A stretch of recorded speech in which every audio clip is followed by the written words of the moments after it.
muchas gracias. Nuevamente, bienvenidos a todos los participantes en esta videoconferencia del día de hoy.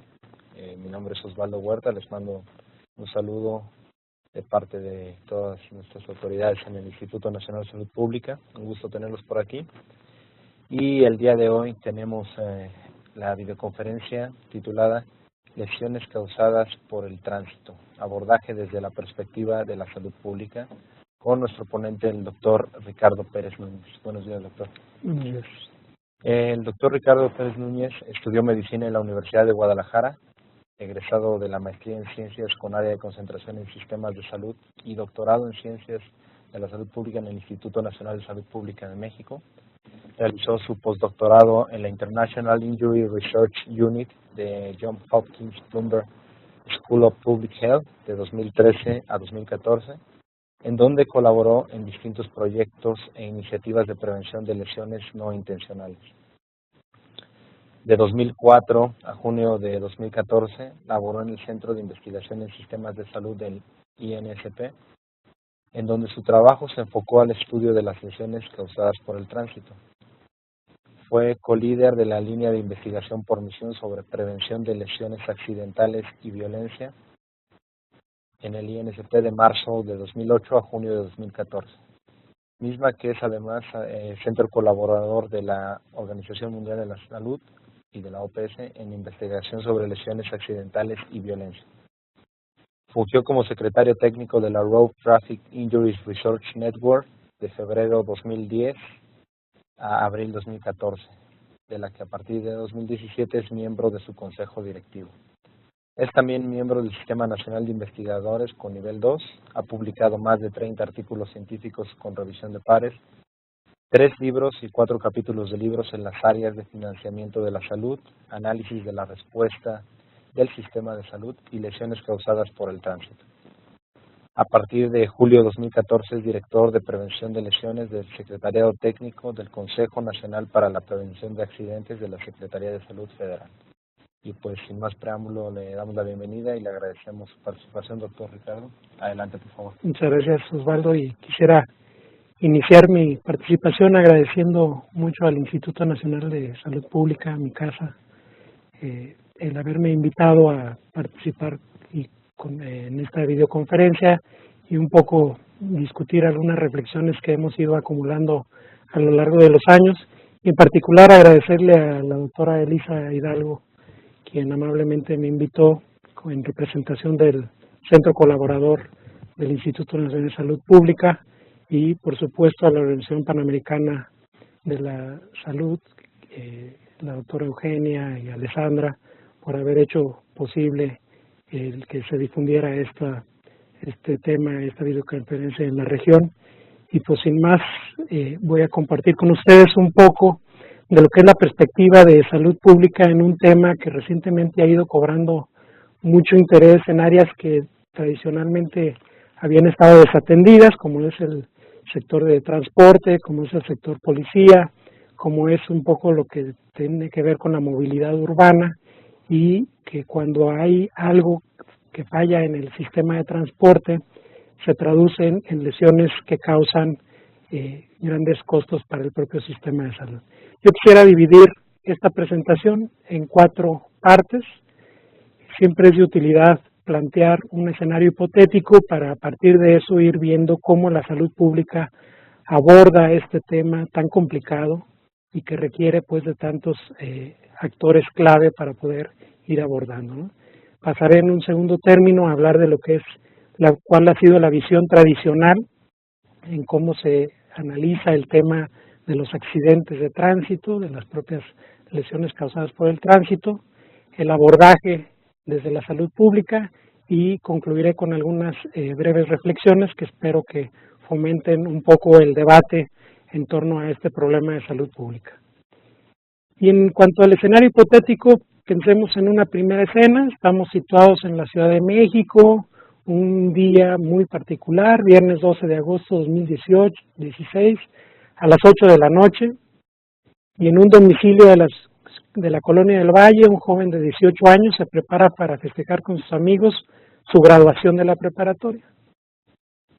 Como todo joven a esa edad, esperaba con ansias ese gran día porque pues su papá le prometió que le prestaría su auto.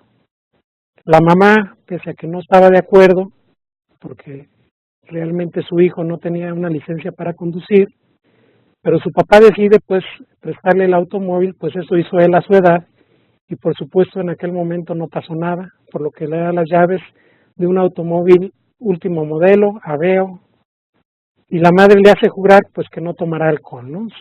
Sabedora de que esto es una conducta pues bastante común. El joven llega al antro con sus 4 amigos. Él insiste en que no tomará, pues así lo prometió, pero los amigos tratan un poco de convencerlo con argumentos bastante convincentes como pues solo una vez te gradúas de la prepa, solo se vive una vez, etcétera, ¿no? Argumentos que siempre son utilizados con bastante eficacia. Y ya dentro, pues los amigos piden una botella, el mesero, como parte de los programas que tiene la industria restaurantera, de antros y demás, pues le pregunta quién de ellos es el conductor designado y le pone una calcomanía en la camisa para identificarlo. Le trae una bebida sin alcohol, pues que es cortesía de la casa, pero después de unas horas los amigos ya ebrios se están divirtiendo, mientras el joven comienza a aburrirse, ¿no? Ya no está en la misma sintonía con sus amigos. Los amigos lo presionan y le sirven su primer trago, y él, por supuesto, sin pensarlo, se lo toma. Al cabo, pues con un trago no pasa nada. El mesero, que se había compadecido de él al verlo tan aburrido, le había preparado otro. El joven se lo toma, pues finalmente no sintió el efecto de la primera copa. En una tercera escena, salen del antro a las 3 de la mañana y el joven se dirige a la casa de uno de sus amigos para el after party. En el trayecto es detenido en un punto de control policial para la detección de alcohol y conducción. El policía le pregunta si bebió, pues detecta obviamente el aliento alcohólico. El joven explica que están celebrando su graduación de la prepa y que él va bien, que solo se tomó una copa, pues es el conductor designado. El policía nota que el conductor va menos alcoholizado que los demás y lo deja pasar sin realizarle una prueba cualitativa o cuantitativa. Ya es tarde, piensa, tú se ve bien, tú lo deja ir. En la casa del amigo festejan la hazaña de salir bien librados del alcoholímetro y le dan otra copa al amigo para celebrar y para que se le pase el susto, pues todavía lo ven pálido. En la última escena, el joven sale de la casa de su amigo a las 5:45 de la mañana con dirección a la suya. A medio camino comienza a bostezar y pasa una vialidad sin señalamientos y con pobre alumbrado público. Prende los parabrisas, pues comienza a llover. Acelera para llegar más rápido sin darse cuenta que va por arriba del límite de velocidad. No se percata que frente a él, una joven universitaria intenta cruzar a mitad de calle mientras va texteando. La joven, distraída, no lo ve. Él la ve cuando ya no puede frenar y la atropella. El joven habla a sus amigos para preguntarles qué hacer, pero pues no le contestan. Desesperado se baja del auto y ve que la joven está inconsciente, sangrando, y ve que comienza a tener problemas para respirar. Realmente no sabe qué hacer. Otro peatón que pasa por la zona marca 911, detona el sistema médico de emergencias y pide una ambulancia. Ambos ven cómo poco a poco la joven pierde la vida y una hora después, cuando llega la ambulancia, es ya demasiado tarde.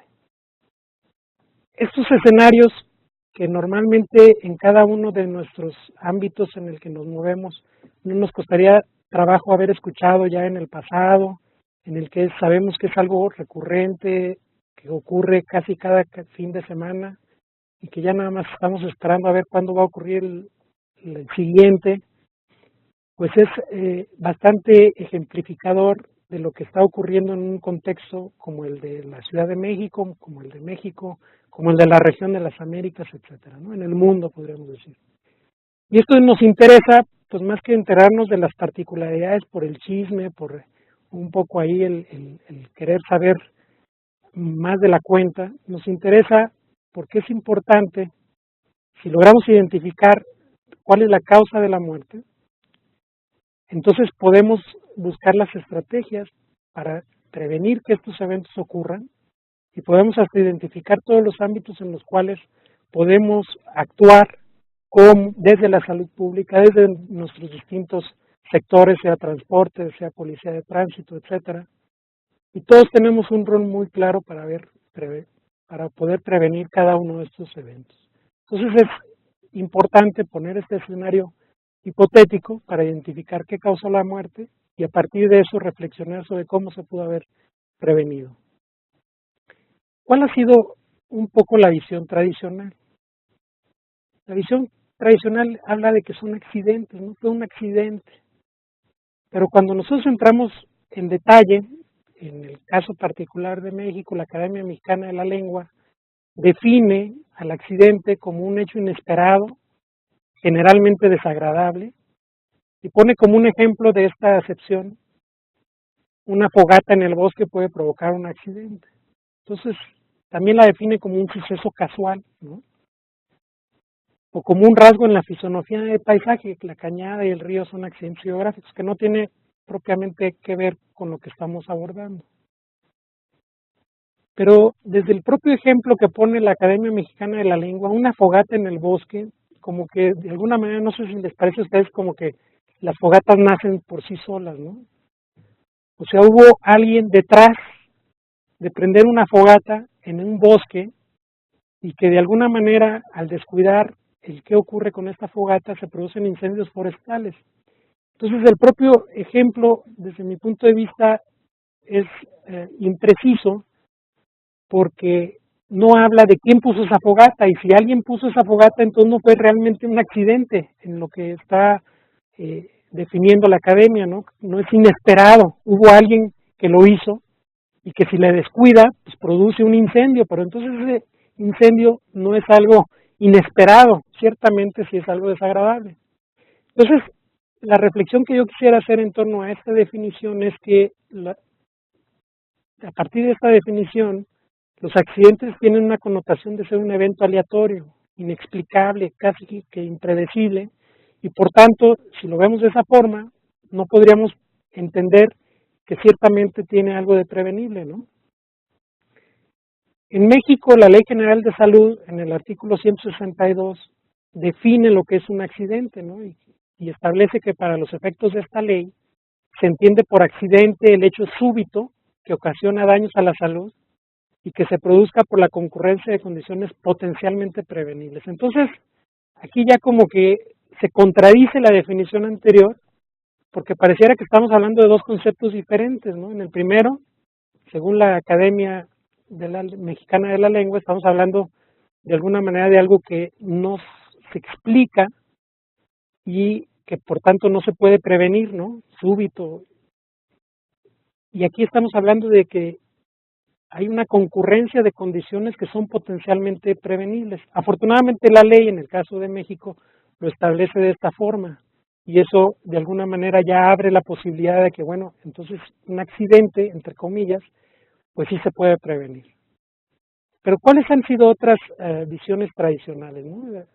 Si ustedes analizan el caso, el escenario que vimos anteriormente, podemos ver que hubo muchas cosas que todas coincidieron y que pareciera que es un complot de la vida, del mundo, en que ocurriera este evento, ¿no? Entonces, a veces oye uno expresiones como, ay, híjole, es que qué coincidencia, si no hubiera cruzado la calle en el momento que iba el carro, o viceversa, no hubiera ocurrido esto, ¿no? Entonces, hablamos de coincidencias, o lo vemos desde el punto de vista más espiritual, ¿no? De, bueno, pues es algo que ya estaba en mi destino, así lo quiso el Dios en el que yo creo, y por tanto, pues es algo ya como un tanto fatalista, en el cual poco podríamos hacer como sociedad porque ya hay un ente más grande que está determinando lo que nos ocurre en el día a día, ¿no?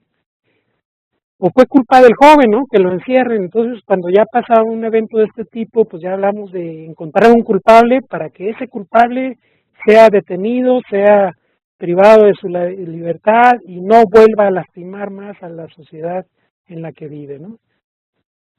O una que particularmente me parece que utilizamos mucho, que es culpa de los políticos, ese gobierno que no hace nada, ya volvió a ocurrir algo, y entonces de alguna manera estamos culpando o identificando a alguien a quien culpar y estamos nosotros mismos perdiendo la oportunidad de reflexionar de yo, como un ente que vive en esta sociedad, cómo le puedo aportar para disminuir este tipo de eventos.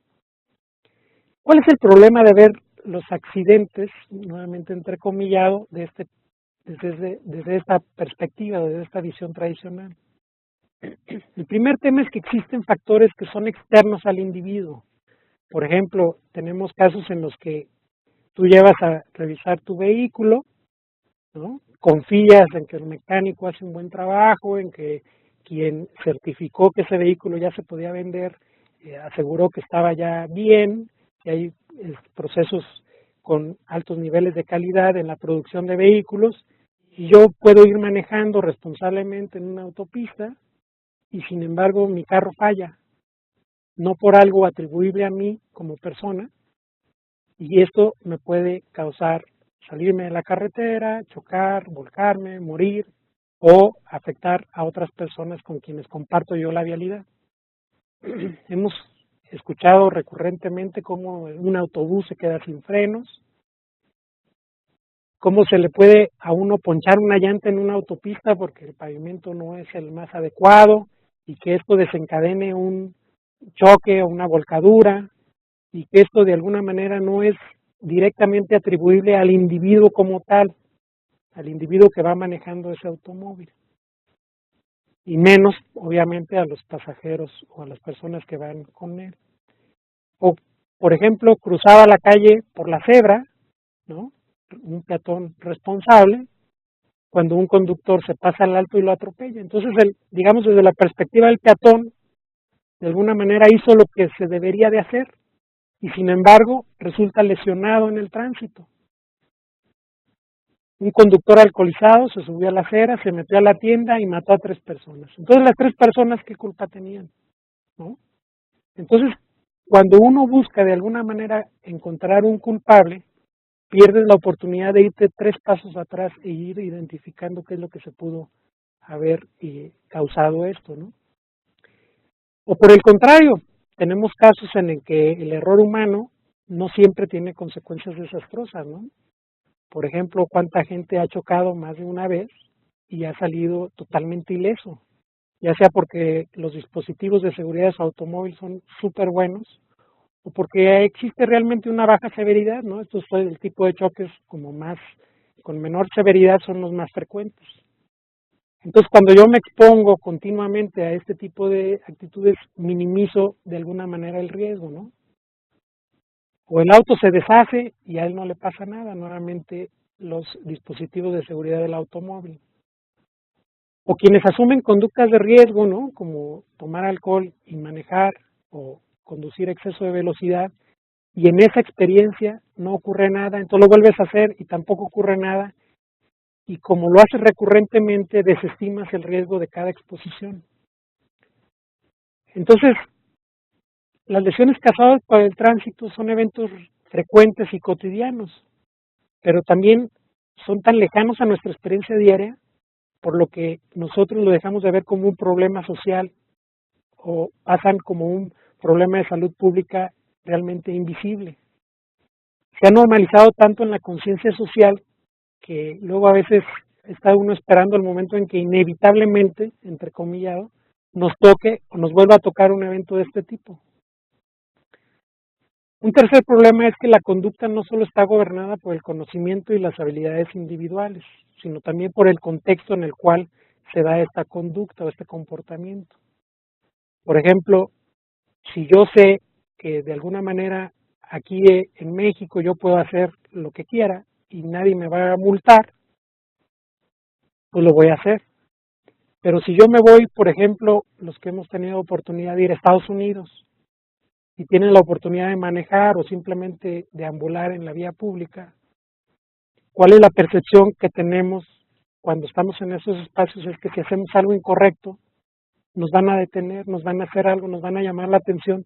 Entonces mi propia conducta está determinada por la percepción de riesgo de estar detenido y va a ser diferenciada dependiendo de dónde yo esté.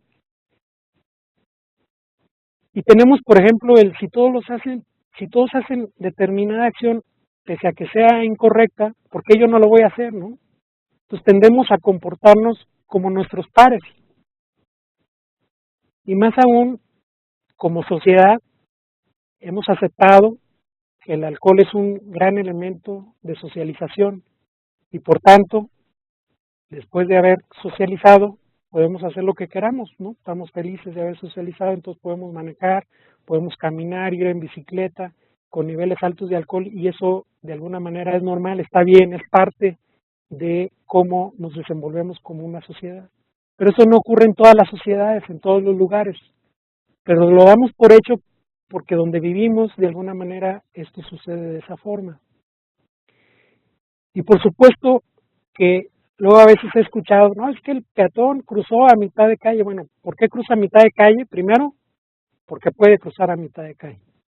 Hay todos unos elementos importantes que desde la infraestructura vial se pueden ir corrigiendo para que la infraestructura de alguna manera cree cultura y modele la conducta del individuo por donde van deambulando. Y esto de la infraestructura, pues también es algo que puede beneficiar la velocidad que adopte un vehículo de motor o la forma en cómo se comporten los distintos actores que comparten la vialidad. Entonces hay distintos factores que tienen que ver con el diseño y el trazado del camino, el tipo de vehículo, las normas de tránsito y su cumplimiento, que realmente modifican el comportamiento humano. Entonces, ¿por qué yo esperaría que una persona se comporte completamente diferente a como sus pares se comportan? Pero si yo impacto a nivel social, yo esperaría que también las unidades de esa sociedad, cada individuo, se comporte de esa forma. Entonces, tenemos que ir migrando a un paradigma nuevo, que ya, bueno, realmente no está nuevo, pero un paradigma que nos permita aprender de la experiencia y del conocimiento que se ha ido acumulando a lo largo de los años y pasar de un modelo descriptivo en el que hablemos de que sucedió un accidente en tal lugar con tales muertos a un modelo etiológico, explicativo, que nos permite identificar todo lo que ocurrió para que ese evento sucediera y que de alguna manera eso nos permite ir identificando todo lo que en el futuro tendríamos que ir haciendo para que no ocurran con tanta frecuencia. Y para esto necesitamos identificar qué le compete a cada quien, ¿no? Para que cada uno asumamos nuestra responsabilidad desde una perspectiva social y sistémica en la que realmente no existe una sola causa, ¿no? Hablamos de que existen muchas causas y esto nos abre la gran oportunidad de encontrar también muchas posibles soluciones. Es así como el tema de la seguridad vial ha ido emergiendo en años anteriores y la seguridad vial la podemos ir viendo como todos los métodos y medidas implementadas para reducir los riesgos que tienen los distintos usuarios de la vía pública de sufrir una lesión y morir. Y por supuesto que en el tema de la seguridad vial las mejores prácticas y las mejores estrategias se enfocan a prevenir las lesiones severas y muertes, a pesar de los errores y fallas humanas. Esto es lo que se ha hablado de perdonar el error humano. Sabemos que fallamos, pero que una falla en el tránsito no necesariamente tiene que desencadenar una muerte o una lesión muy severa, una discapacidad, sino que podamos equivocarnos, pero a nivel individual, pero que a nivel social haya como una especie de resiliencia y que nos permita a nosotros sobrevivir como un buen pronóstico, ¿no? Ha habido también desde algunas perspectivas, Suecia, la creación del programa de Visión Cero, en la que se establece como sociedad de alguna manera que ninguna muerte o lesión grave es aceptable. Entonces la visión de llegar a 0 muertes, a 0 lesiones severas, es algo de lo que de alguna manera surge a partir de ver la seguridad vial como algo que puede propiciar una interacción entre los distintos usuarios de forma saludable o de forma adecuada, ¿no? De forma segura. Entonces la seguridad vial significa no solo tener usuarios más seguros, sino también vialidad y una movilidad que sea más segura.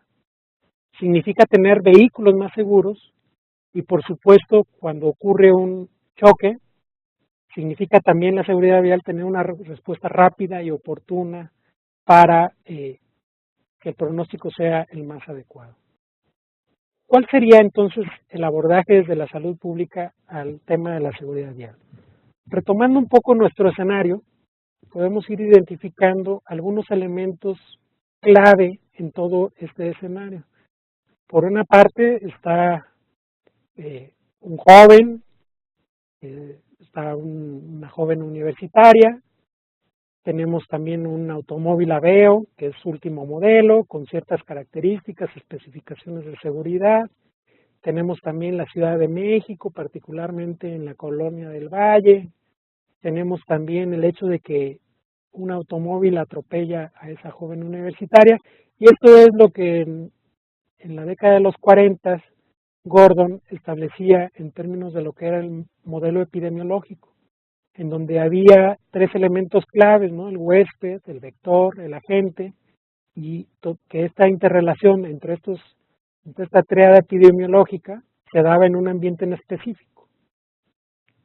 Entonces, por ejemplo, el agente pues es la transferencia de energía mecánica entre un automóvil Aveo y el cuerpo, que tiene una tolerancia específica en términos de esta transferencia de energía, y que cruzando ese límite de tolerancia ocurre una lesión que puede ser, como en este caso, fatal.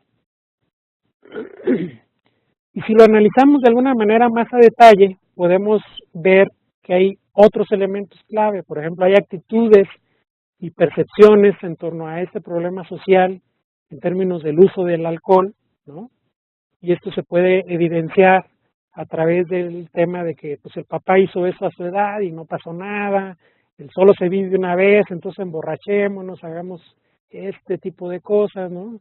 Entre que los amigos tratan de convencerlo y entre que yo me dejo convencer o el joven se deja convencer, entre los mitos de que con un trago no pasa nada, pese que la evidencia que hay en términos de los efectos del alcohol, particularmente en este grupo etario, entre el hecho mismo de que como sociedad tenga que haber un after party y no una segunda fiesta, una segunda reunión en otro horario, etcétera, ¿no? O propiamente en el se ve bien, ¿no? O ya es tarde, ya me tengo que ir, y entonces, ¿cómo están las condiciones laborales detrás de este policía que lo deja ir, ¿no? También hay unas características del vehículo. El hecho de que no haya podido frenar, pues no nos permite saber, o bueno, quienes conocemos un poquito más los dispositivos de seguridad del Aveo, sabemos pues que es un automóvil totalmente inseguro, 0 estrellas, sabemos que no tiene frenos ABS, hasta qué punto esos frenos ABS hubieran podido permitirle al joven frenar adecuadamente y que este atropellamiento no se pudiera haber dado. Entonces hay también cuestiones inseguras en ese automóvil Aveo, y quien lo compra realmente desconocemos si conoce lo inseguro que puede llegar a ser este vehículo motor en el contexto particular de México. También hay características del individuo, ¿no? Y las conductas de riesgo que asume, como el hecho de conducir por arriba del límite de velocidad, o el hecho de ser universitario, tener 18 años, en el caso del joven que va manejando, el hecho de que como sociedad no le hemos dado de alguna manera las herramientas para saber qué hacer en ese momento, el hecho de lo común que se ha convertido textear y caminar en la vialidad, o manejar cuando uno está cansado, desvelado, cruzar la vialidad a mitad de calle, etcétera, ¿no? Cuestiones relacionadas al individuo. Cuestiones relacionadas también al contexto más físico, más geográfico. Hay un punto determinado donde hay una vialidad sin señalamientos, con pobre alumbramiento público, 5:45 de la mañana, donde hay ciertas características en términos de la luz y el ambiente y demás, ¿no? El hecho de que no haya tráfico a esa hora y que permite velocidades más fuertes, o el hecho de que estuviera lloviendo en ese momento. Y lo que eso influye de alguna manera en el resultado que tenemos al final. También hay características sociales y económicas del contexto, ¿no? Desde los medios de comunicación que de alguna manera presionan para que el gobierno, las autoridades identifiquen un culpable y lo sancionen, etcétera, desde el hecho de que haya un 911 y que se marque, es algo de que ya es una ganancia, ¿no? Que como sociedad se tenga un número de 3 dígitos identificable, único, y que se difunda de alguna manera eso. El hecho de que la ambulancia ya llegara una hora después nos habla de si hay problemas de regulación, de disponibilidad de recursos, y todo esto habla del contexto económico de una sociedad, de cómo se organiza una sociedad en un contexto muy particular, ¿no? Programas que sabemos por el trabajo de la OPS que son poco efectivos y que en algunos contextos se siguen empleando, como el conductor designado, por los efectos económicos que ha tenido en términos de incrementar el consumo de alcohol y por tanto las ganancias de la industria que expendedora de bebidas alcohólicas. Si nosotros a la persona, al vehículo y al ambiente le agregamos una perspectiva temporal, tenemos lo que es el modelo que propuso William Haddon en la década de los 60. Este modelo nos permite identificar características que incrementan el riesgo de que una persona o un vehículo o que ocurra de alguna manera un evento, un siniestro vial, o que cuando ocurre este evento, de alguna manera la severidad sea mayor de lo que pudo haber ocurrido, o cuando ya tenemos un determinado nivel de severidad, de alguna manera el pronóstico sea mejor o sea peor. Entonces tenemos esta perspectiva temporal de antes, durante el evento y después del evento para cada uno de los 3 elementos clave, ¿no? Persona, vehículo y ambiente. Y podemos ir discutiendo cuáles de alguna manera están relacionadas a una mayor probabilidad de que la persona o un individuo choque, cuál incrementa la severidad de ese choque, por ejemplo la velocidad o el hecho de yo ser peatón como usuario vulnerable, y el hecho del pronóstico de cómo ocurre en términos de si yo conociera qué hacer en una primera respuesta, el pronóstico de la persona lesionada pudiera haber sido diferente. Y así podemos ir analizando cada una de estas casillas desde el modelo propuesto por William Haddon en la década de los 60. Podemos identificar también la gama de sectores que están involucrados de distintas formas, ¿no? Desde este programa conductor designado, en donde está la industria alcoholera detrás, donde está la academia, de alguna manera en términos de evaluar su efectividad, que ya se ha hecho en algunos contextos y que necesitamos ir generando cada vez mayor evidencia en torno a este tipo de programas, porque si no sirven, pues no debería ser algo que tuviéramos vigente. En términos de cuando un individuo es detenido en un punto de control, pues por supuesto que está la policía de tránsito involucrada, los protocolos. En el caso de México, por ejemplo, el protocolo para la implementación de puntos de control de alcoholimetría lo propuso la Secretaría de Salud a través del Secretariado Técnico del Consejo Nacional para la Prevención de Accidentes, y en coordinación se montan los operativos, dado que Salud compra los alcoholímetros que las policías de tránsito de alguna manera emplean para estos dispositivos. Entonces este trabajo de entre 2 sectores como que pareciera que tienen atribuciones y actividades completamente diferentes, como de alguna manera se conjuntan para el caso particular de un programa como es el de alcoholimetría, ¿no? El vehículo AVEO, pues por supuesto la normatividad, que en el caso particular del país depende de la Secretaría de Economía, y cómo en las discusiones que hubo en torno a esta norma se dejaron de lado las mejores recomendaciones por privilegiando un poco la postura de la industria automotriz, y que de alguna manera, bueno, pues se logró tener ya una primera norma oficial mexicana en su tipo en el país, que ciertamente adolece de muchas cuestiones que se tendrán que ir mejorando en el futuro.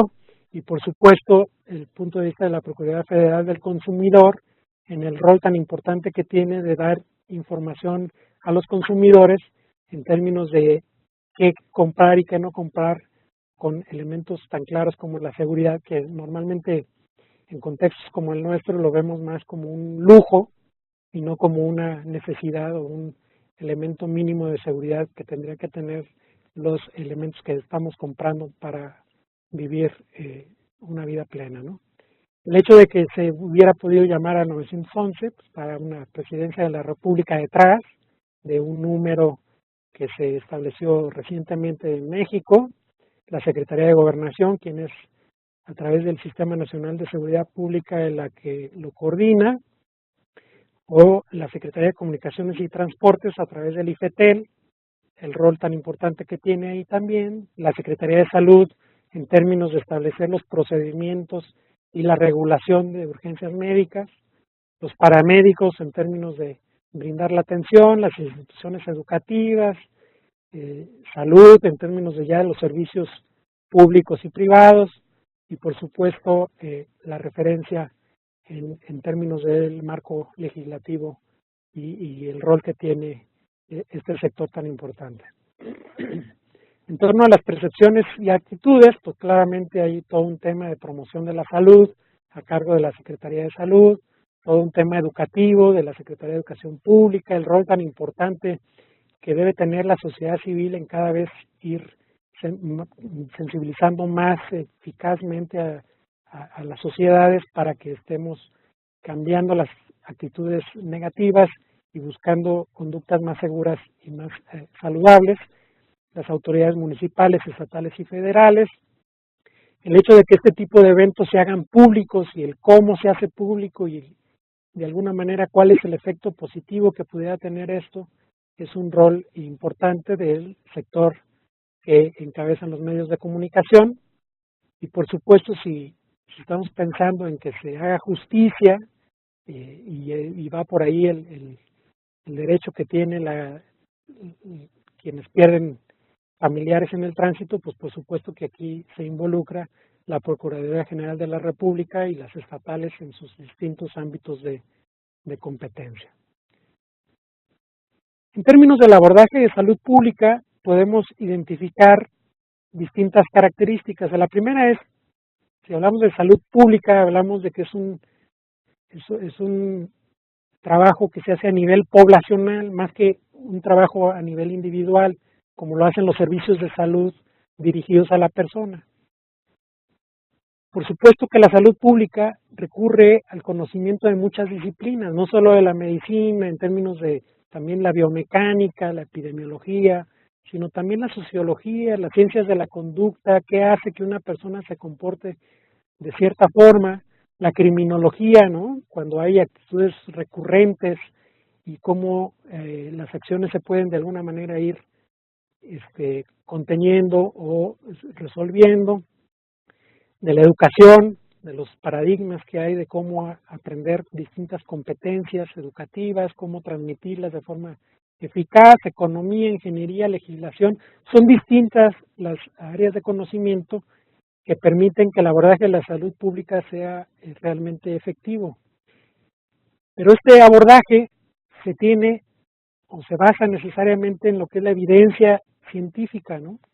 No se promueve nada desde el ámbito de la salud pública que no tenga una evidencia, un respaldo científico de que realmente sea eficaz o efectivo en contextos como en los que se quiere impulsar distintas acciones. Y por supuesto enfatiza la acción colectiva como, hablando de la colectividad como el grupo de gente que puede y tiene que trabajar para este tipo de problemas y no necesariamente dejarlos como un ente ahí aislado, esperando que el propio gobierno o que otros entes hagan el trabajo que ellos tienen que hacer, sino todos conjuntamente como sociedad, como comunidad, trabajar en este tipo de eventos, ¿no? Privilegia, por supuesto, la prevención, y la privilegia no nada más por capricho, sino porque ahí es donde reside realmente el gran potencial de preventivo o para disminuir este tipo de eventos. En términos de la prevención, podemos irla clasificando de distintas formas. Podemos verla en términos de una perspectiva más temporal, la prevención primaria, ¿no? Que evita que ocurra un evento, en donde está, por supuesto, la promoción de la salud, la protección específica, O la prevención secundaria, en términos de limitación del daño, ya cuando ocurrió, bueno, que este daño se limite. Y la prevención terciaria, en términos de la atención oportuna, prevención de la discapacidad y rehabilitación y reinserción a la vida plena.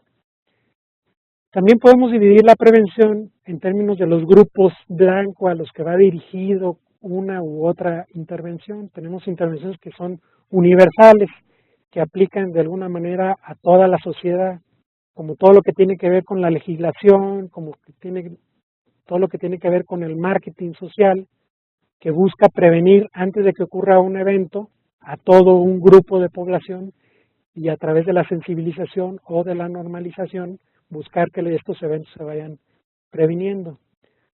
O podemos ir identificando intervenciones que van preventivas que van dirigidas a grupos de alto riesgo, como las licencias progresivas, que es una intervención bastante eficaz en términos de seguridad vial, dirigida a grupos que sabemos que son de alto riesgo, como los jóvenes menores de 20 años, en donde progresivamente se van adquiriendo derechos a través de ir mostrando también responsabilidades, y que esto de alguna manera es enfocado exclusivamente para este grupo de riesgo.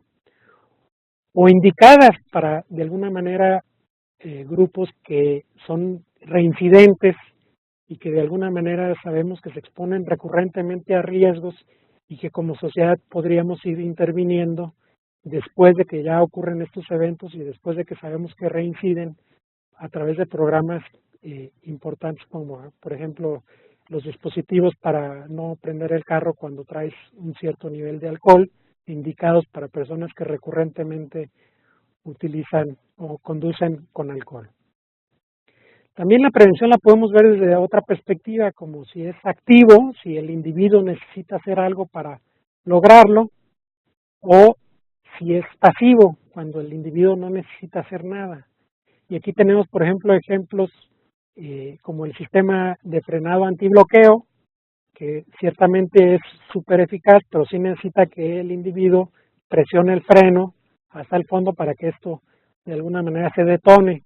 O el recordatorio para el uso de cinturón de seguridad, que ha mostrado ser eficaz en términos de utilizar el cinturón de seguridad y que de alguna manera es efectivo, sí y solo si le haces caso al sonidito, ¿no?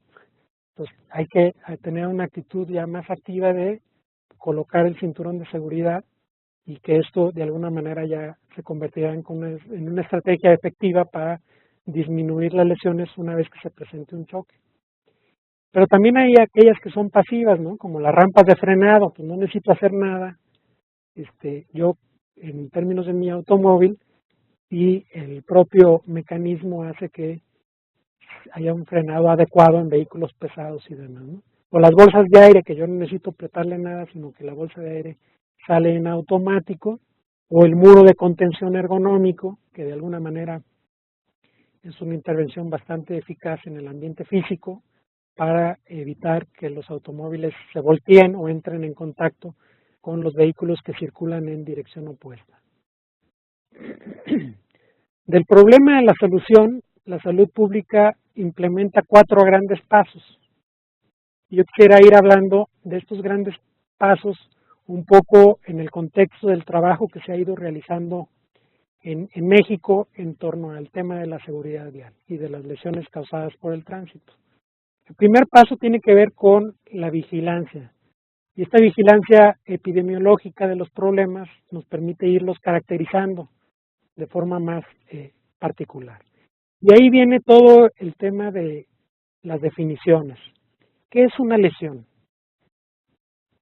Una lesión pues es realmente cualquier daño o impedimento corporal específico e identificable que es resultado de una exposición aguda, y esto es un elemento clave, a lo que es energía térmica, mecánica, eléctrica o química, o de la ausencia de elementos esenciales como el calor y el oxígeno. Entonces ya sabemos qué es una lesión en particular. ¿Cómo clasificamos las lesiones, ¿no? En términos de salud pública? Pues las clasificamos por su severidad, ¿no? Si son de alguna manera leves, que no requieren atención médica, o que sí requieren atención médica, o son de alguna manera tan severas que producen la muerte, entonces lesiones fatales y no fatales. Entonces la severidad es un elemento clave en la que podemos ir identificando diferencias entre los distintos tipos de lesiones, ¿no?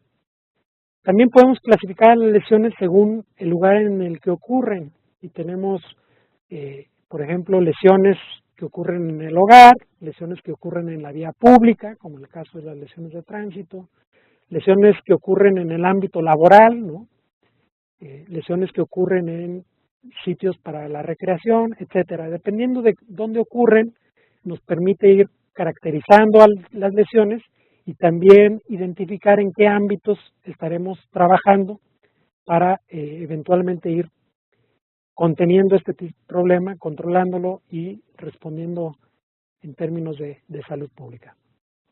También podemos irlos identificando las lesiones por la actividad relacionada al tipo de lesión. Tenemos lesiones deportivas, lesiones nuevamente laborales, tenemos así distintos tipos de lesiones. También la podemos clasificar las lesiones por la naturaleza de la lesión. Esto es, si es una fractura, si es un esguince, si es un traumatismo cráneoencefálico, y tenemos distintos tipos de lesiones. Y esto nos permite ir viendo los efectos de algo que nos causa ese tipo de lesión. Por ejemplo, si yo tengo un traumatismo cráneoencefálico en motociclistas como la lesión más recurrente, pues eso nos permite de alguna manera ir identificando cuál es la intervención para prevenir esa lesión que estamos viendo, cuya naturaleza nos está causando un problema de salud pública. También por el mecanismo o causa externa que las origina, de tal forma que tenemos quemaduras, tenemos ahogamientos, tenemos asfixias y tenemos lesiones que son causadas por el tránsito. O por la intencionalidad, y dependiendo de la intencionalidad está la respuesta que podamos irle dando a este tipo de lesiones. Entonces, el total de las lesiones se pueden ir clasificando o ir caracterizando a partir de estos 6 tipos de clasificación. No es lo mismo una lesión de tránsito que fue intencional a una lesión de tránsito que es de alguna manera no intencional, o a lo que le hemos ido llamando como accidental, ¿no? Para esto existen distintos sistemas de clasificación. El más común empleado por salud a nivel mundial es el propuesto por la Organización Mundial de la Salud, que es la Clasificación Internacional de Enfermedades, o la CIA-10. La ventaja de esta CIA-10 es que tiene códigos para distintos de las clasificaciones que vimos previamente. Tiene códigos para la intencionalidad, para la naturaleza de la lesión, para el mecanismo o causa externa que la originó y el lugar en el que ocurrió este tipo de lesión. Y todo eso nos permite tener un mejor entendimiento de lo que son las lesiones causadas por el tránsito, que hay diferencias muy claras en cuál es el tipo de actor vial en el que ocurre, ¿no? Claramente hay problemas en términos de la información disponible en términos de salud pública para impulsar acciones muy concretas de salud pública. Se han mencionado algunos, aquí yo pongo 5 muy claros, ¿no? Hay distintos generadores de datos. En el caso de la seguridad vial está el policía de tránsito, que toma ciertas características que son importantes en términos del abordaje de la salud pública a la prevención de los choques y lesiones de tránsito, que lo genera este sector de policías de tránsito, ¿no? Elementos de la vialidad, elementos de geográficos, ambientales, elementos de los vehículos, etcétera, ¿no? También están los servicios médicos de emergencia y la información que generan. Están los servicios hospitalarios, está la Secretaría de Salud, están las actas de defunción, etcétera. Hay múltiples generadores de datos que son importantes. También hay distintos sectores que generan información sobre la exposición a factores de riesgo que de alguna manera son útiles. Entonces hay una gama importante de sectores y generadores de datos, y todo esto de alguna manera en ocasiones se da de forma bastante aislada y cada quien conoce un cachito de la realidad y entre todos podríamos conocer pues la pintura más general. También está el tema de la oportunidad de los datos. A veces no llegan de forma tan expedita que nos permitiera intervenir directamente, ¿no? Si yo tengo un crucero en donde están ocurriendo los choques y eso me da a sospechar que hay elementos muy claros de la seguridad y de la infraestructura vial que se deben de atender inmediatamente. Ya cuando me llega 2 años después, pues ya ocurrieron más eventos, ¿no? Entonces la oportunidad de los datos es también un problema en cuanto a la información. O que hay datos incompletos, o que empezamos a dudar nosotros mismos de los datos en términos de su confiabilidad, o de que no se registran de forma sistemática factores de riesgo o protectores que nos permitan de alguna manera entender mejor todos los elementos que estuvieron involucrados en el evento para que de alguna manera pudiéramos ver qué es lo que hace falta o por dónde tendríamos que ir enfocando más las baterías para prevenir y contener este tipo de eventos. En términos de la caracterización del problema, en México se impulsó desde el sexenio pasado lo que es el Observatorio Nacional de Lesiones, que busca de alguna manera compilar esta información, sistematizarla, integrarla, y que ha ido buscando realizar distintos informes anuales en donde se está mostrando y caracterizando el problema de la seguridad vial en el país. Estos son algunos ejemplos. El más disponible es el informe que salió el año pasado con información hasta 2015 y que de alguna manera se está ya trabajando desde la Secretaría de Salud a través del Secretariado Técnico del Consejo Nacional para la Prevención de Accidentes en ir integrando esta información en el que saldrá para este año.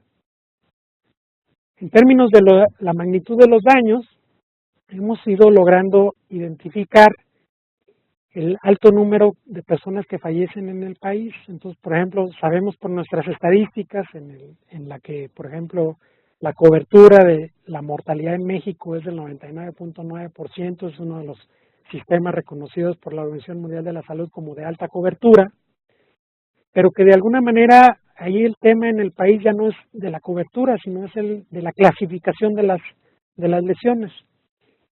Y esto ha llevado a la publicación de algunos trabajos en los que se sospecha que el problema podría ser mayor, en términos de la mala clasificación que le estamos dando, de la clasificación a códigos que se ha denominado códigos basura, y basura en una clara connotación despectiva de que no sirven para permitir o propiciar la acción en términos de salud pública. Entonces, de alguna manera pensamos que se puede haber subestimado hasta alrededor del 16, 19% estos 16,000 personas, ¿no? Entonces, son muchos los que ocurren, es una magnitud importante, pero además de las personas que fallecen, según los datos de la Encuesta Nacional de Salud y Nutrición, podemos decir que más o menos alrededor de 1.4 millones de personas sufren una lesión de tránsito que no es fatal y que en el 16% de ellos se presentan consecuencias permanentes en el estado de salud, o lo que podríamos ir analizando como discapacidad.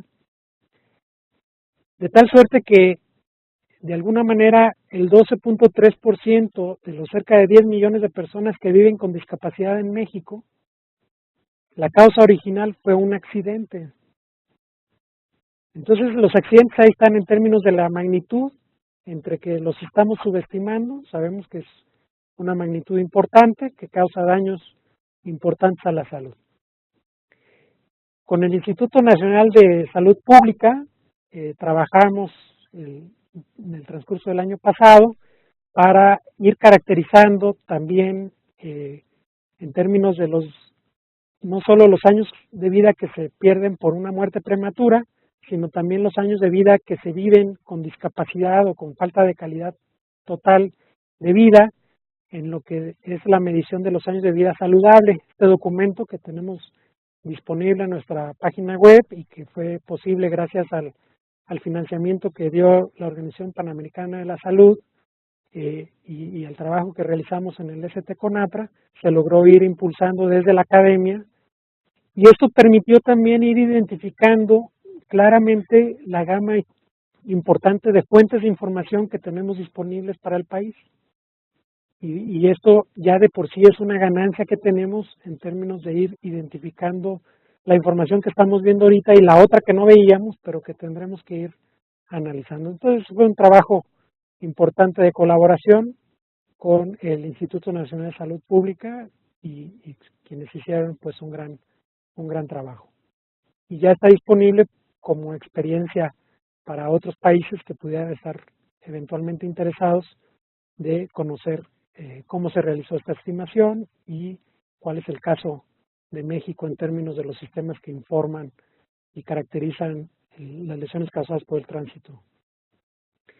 También con la Universidad Nacional Autónoma de México, con recursos de la Organización Panamericana de la Salud y la Secretaría de Salud, se logró impulsar con el equipo del doctor Luis Chías Becerril el análisis de la inseguridad vial en zonas metropolitanas. Y esto es un tema bastante importante para lo que es el país, dado que tenemos municipios en donde tienen un esquema político distinto, cada uno de ellos, pero que comparten una misma zona geográfica y conforman zonas metropolitanas.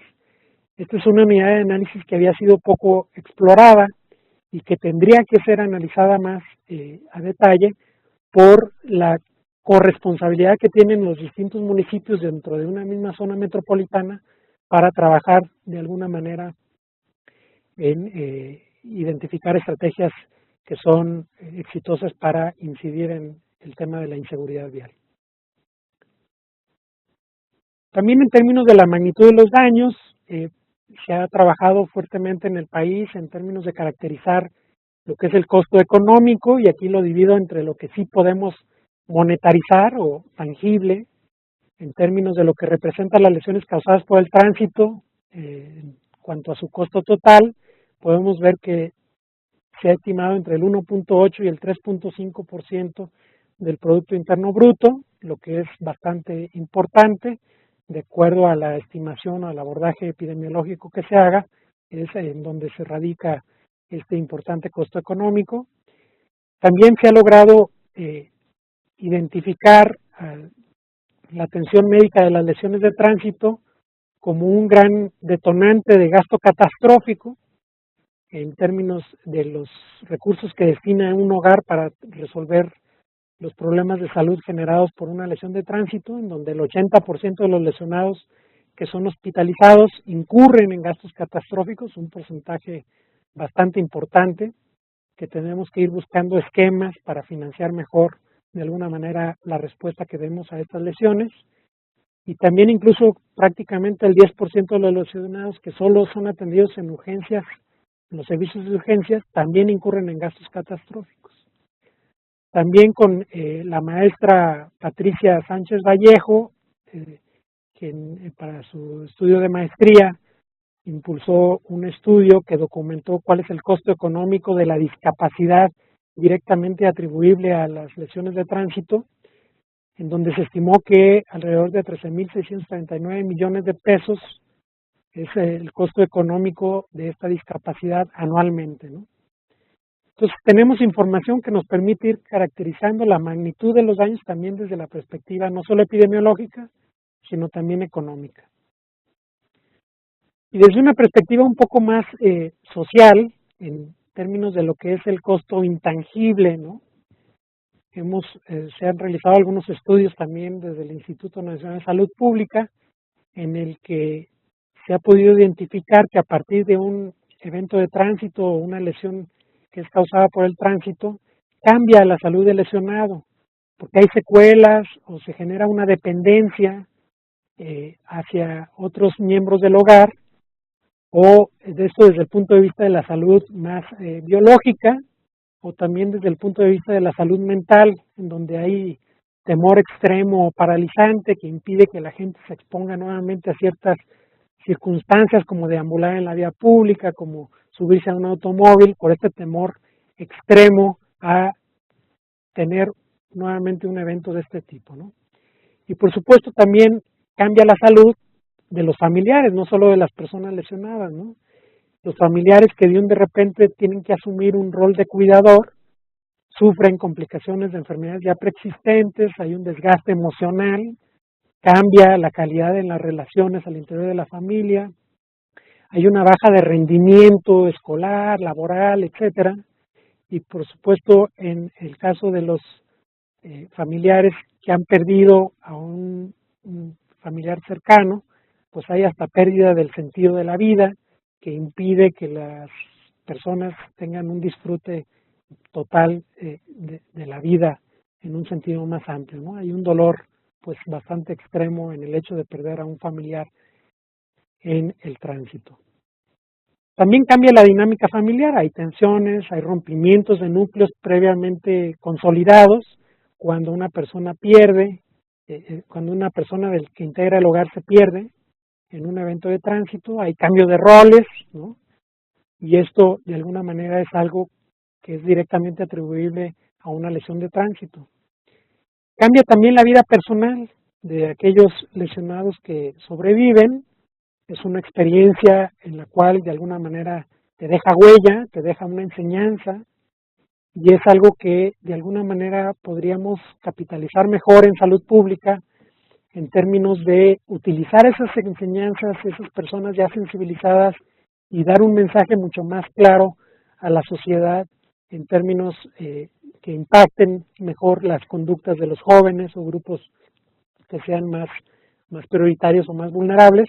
Y para eso ha habido ya distintas experiencias, por ejemplo, en el caso de México, en donde Viviac en Guadalajara, otros grupos, otros organismos de la sociedad civil en Querétaro han ido impulsando estrategias de sensibilización con sobrevivientes de este tipo de personas, pero creo que debería ser algo más difundido, porque claramente en cualquier lugar podemos tener víctimas del tránsito que estén dispuestas a colaborar en este importante trabajo de prevención y promoción de la seguridad vial. Hay cambios de proyectos de vida, ¿no? Hay gente que abandona la escuela por tener que asumir un rol distinto, hay cambios de empleos porque las escuelas de alguna manera así lo ameritan, etcétera, ¿no? Y también hay consecuencias económicas en el hogar en términos de pérdida de empleo, reducción de ingreso, endeudamiento, pérdida del patrimonio, afectación de la calidad de la alimentación, dependencia económica, y todo esto de alguna manera que ha sido identificado por los propios familiares o los propios lesionados, son cuestiones que son difícilmente monetarizables y por tanto forman parte de un costo importante, intangible para las sociedades, y esto habla también de la magnitud de los daños. En términos de el segundo paso, ya sabemos cuál es el problema, pero ahora nos interesa saber cuáles son los factores que incrementan el riesgo de que estos eventos ocurran o que protegen de alguna manera a las personas de que no ocurran o de que no ocurran con cierto nivel de severidad. Pues, ¿cuáles son las causas de estos eventos? Ese es el segundo tema en términos del abordaje de la salud pública. Y ahí en el país hemos identificado, bueno, claramente el alcohol y la conducción como uno de los elementos más importantes en términos de incrementar la ocurrencia y la severidad de las lesiones. Y sabemos con la información que disponemos de que en horario nocturno, por ejemplo, alrededor del 3% de los conductores rebasan el límite de 0.25 gramos por litro de aire expirado, con información que se toma de distintas puntos de control policial de alcoholimetría durante 2010 o 2012. Sabemos que alrededor del 10% de los choques que ocurren en zonas urbanas y suburbanas existió como causa principal la presencia de alcohol en el conductor responsable, que esto ha ido disminuyendo a lo largo de los años. La cifra de 2015 es de ya 8.5% y la de 2016 bajó un poco más. Sabemos también que de las autopsias realizadas a personas que iban en vehículos de motor, el 20% de las personas que fallecieron y que tuvieron una autopsia tenían la presencia de alcohol en la sangre. Aquí nos hace falta un poco más caracterizar si esa persona iba manejando o no. Sabemos que iba en un vehículo automotor, pero no sabemos el rol que iba al interior, y esa información pues sería de gran utilidad para saber cómo hemos ido avanzando en términos de disminuir la exposición a este factor de riesgo, pero también sabemos que el 16.6% de los peatones que fallecieron y que tuvieron una autopsia tenían alcohol en la sangre, y esto es algo que tendremos que ir trabajando de forma más efectiva como país en términos de cómo reducimos la exposición de los peatones a un contexto complicado como es la vía pública, para que lo puedan hacer de forma segura, ¿no? Y sobre todo a bajo costo. Las lesiones no fatales, según la encuesta nacional de salud y nutrición del año 2012, que ya esperemos contar con los datos de 2018 próximamente, sabemos que el 6% de los adolescentes y el 9.2% de las personas adultas tenían alcohol. Entonces, un poco el mensaje de esta diapositiva es realmente el alcohol y la conducción como factor de riesgo de la seguridad vial está presente no solo en un solo actor vial, en todos los actores viales, y la afectación que produce el alcohol en cada uno de estos actores es distinta, y esto de alguna manera tenemos que ir explorando las formas más efectivas de que el alcohol no afecte tanto a los ciclistas y a los peatones, que son actores que difícilmente se puede regular a través de intervenciones policiales de puntos de control para alcoholimetría, ¿no? Entonces, el alcohol y la conducción, y el alcohol y caminar, el alcohol y andar en bicicleta, de alguna manera son elementos importantes que están bien documentados en el contexto nacional y que de alguna manera hay los elementos suficientes para seguir empujando una estrategia marcada y decidida para evitar que esto siga siendo un factor de riesgo importante para México. En segundo tema, yo hablaría de la velocidad, en donde, según algunos estudios académicos, se ha logrado documentar que 1 de cada 5 choques que ocurren en autopistas en ciertos contextos en particular son debidos al exceso de la velocidad como un factor de riesgo. Otra evidencia en el país habla de que entre 15 y 50%, dependiendo del año que veamos, del total de las colisiones que ocurren en carreteras y autopistas de ámbito federal, se debe a las altas velocidades con que circulan los vehículos de motor. Aquí el Instituto Nacional de Salud Pública en 2017, con un trabajo importantísimo que documentó la doctora Elisa Hidalgo y su equipo de investigación, habla ya por primera vez de algo que nos hacía falta como país, en términos de cuál es la prevalencia o el nivel de exposición al exceso de velocidad en al menos 4 ciudades del país, y podemos ver cómo claramente el 47% de todos los vehículos va por arriba del límite de velocidad, 41% si tomamos un margen más o menos del 5% por arriba del límite de velocidad, o 34% que sigue siendo altísimo, 1 de cada 3 vehículos circulando por arriba del 10% más del límite de velocidad establecido, y cómo esto de alguna manera es diferente para distintos contextos, ¿no? Vemos Villahermosa con un nivel de exposición mucho mayor que Guadalajara, en donde seguramente el congestionamiento vial impide esa transgresión, no tanto el hecho de que haya una mayor responsabilidad social en no exponerse a este factor de riesgo. Entonces, esta información que está así nuevecita, vigente, gracias a la doctora Elisa Hidalgo, y en donde vamos tumbando ahí algunos mitos, ¿no? En términos de, sí, nada más los hombres.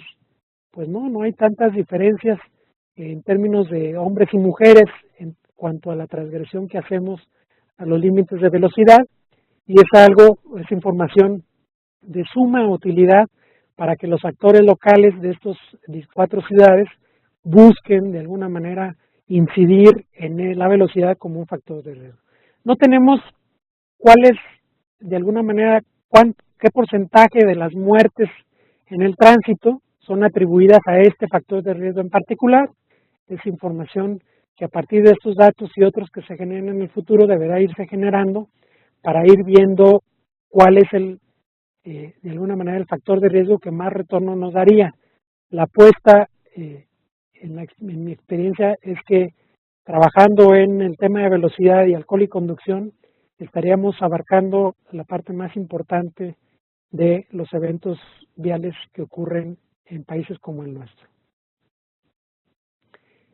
El tema de los distractores al conducir es un tema también bastante importante y para el cual hay información y evidencia de 3 ciudades del país, en el cual se identificó que el 11% de los conductores de vehículos automotores utilizaban el celular al conducir, el celular como uno de los principales distractores o de los que más afectan a los conductores, y esto es algo que de alguna manera está ya disponible.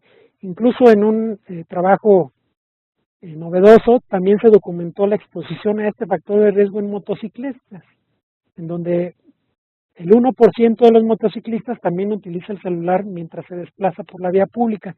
Y esto es importante porque el efecto mecánico de tener que sostener un teléfono celular al conducir una motocicleta tiene mayores implicaciones que al conducir un vehículo automotor. La vulnerabilidad del motociclista es mayor, pero además el crecimiento exponencial que han tenido los motociclistas en términos de los viajes y la movilidad urbana, cómo ha ido incrementando en la última década en México, es súper importante y por tanto los riesgos a los que se enfrenta o a los que se expone este usuario vial adquiere mayor relevancia en países como el nuestro. Entonces es un tema que hay que ir también buscando concientizar y aplicar legislaciones más rigurosas a este grupo, este usuario vial más vulnerable.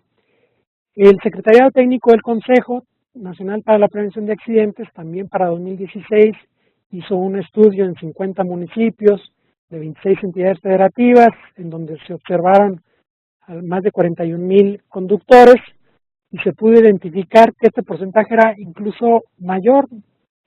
Casi 1 de cada 2 conductores se va distrayendo desde alguna forma, ¿no? Sí hay implicaciones distintas, ¿no? Entre exponerte, por ejemplo, a ir fumando, a ir con el teléfono celular. Sí, el riesgo es mayor en el caso del uso del celular, pero de cualquier manera es un tema que es bastante frecuente y que por tanto pudiéramos pensar que está ocupando un rol significativo en términos de generar choques, lesiones y muertes en el tránsito. Este es un tema que eventualmente tendrá también que irse documentando en peatones, quienes también se distraen por esta causa y quienes de alguna manera nos interesa saber también qué tanto se exponen a esta conducta de riesgo de caminar y utilizar teléfono celular en la vía pública. En términos de factores protectores, bueno, sabemos que el uso de casco en motociclistas y ciclistas disminuye importantemente el riesgo y sabemos que en algunos estudios publicados, prácticamente 3 de cada 4 motociclistas que circulan en Guadalajara, León y Cuernavaca utilizan el casco, más los conductores que los pasajeros, y es algo que de alguna manera tiene que irse trabajando para llegar al menos al 100%. Y un estudio que también la doctora Elisa Hidalgo realizó en Cuernavaca nos muestra cómo no solo importa utilizar casco, sino utilizar un casco que sea realmente certificado, esto es que cumpla con ciertos estándares que nos permita asegurar que le va a proteger más la cabeza al motociclista de lo que se la puede dañar, ¿no? Entonces podemos, a partir de esos datos, ver en la ciudad de Cuernavaca cómo el 65% de los cascos que se utilizan pues son cascos que no son certificados. Entonces ahí son temas que empezaron a orientar la discusión en el caso del país sobre la necesidad de que estos cascos estén certificados. La semana pasada se aprobó finalmente la norma oficial mexicana de cascos de seguridad que será publicada en el Diario Oficial de la Federación próximamente y que esto ya establece nuevamente los estándares que deben de cumplir los cascos para motociclistas que de alguna manera garanticen la seguridad. De los lesionados motociclistas que se captaron en la Encuesta Nacional de Salud y Nutrición, lesiones no fatales, el 55% de los motociclistas utilizaba casco y este porcentaje era menor en los ciclistas, del 10%. Entonces son elementos que nos permiten saber cuánta de la población se protege o asume conductas saludables en términos de seguridad vial. Estimaciones también del Secretariado Técnico para 2015, un estudio realizado en 43 municipios de 28 estados, un poco basado en la experiencia de la doctora Elisa en el caso de Cuernavaca, documentó cómo el 73% de los conductores utilizaba casco, 41% de los pasajeros, y como ya cerca del 65% de los cascos sí tienen algún tipo de certificación. Aquí se invierte un poco lo documentado en el caso particular de Cuernavaca. Y esto, de alguna manera, ¿qué tanto responde a las innovaciones que se hacen en otros países, más que al contexto legal y regulatorio que teníamos en el país? México no produce cascos, no fabrica cascos, entonces podemos ver o podemos suponer que las regulaciones de otros países de los cuales importamos cascos, pues han beneficiado indirectamente al uso de cascos que se utilizan en el país.